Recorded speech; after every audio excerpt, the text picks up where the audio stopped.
fa manina tianareo ary izay mibady io izy dadan'olona miarakamo ay mo valy mahafantatra rosea raisy olontanao fa hoenina be ao izy io any dada mpanakanto e ay mahafinaritra be zany ohatra ny tena fahitako marinanao a iza moa sy teo asolo basta layona kay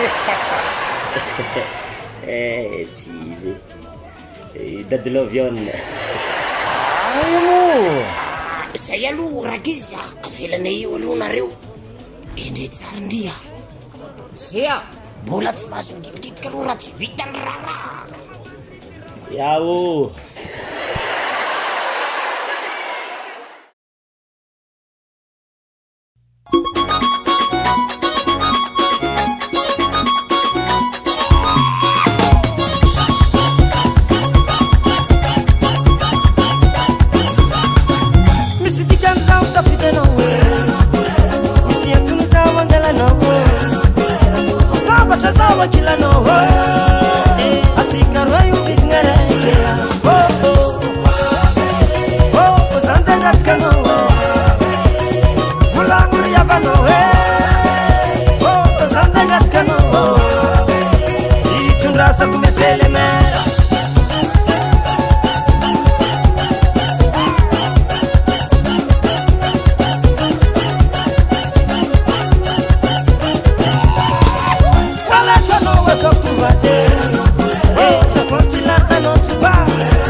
Aiza moa za tena ty lahy ty?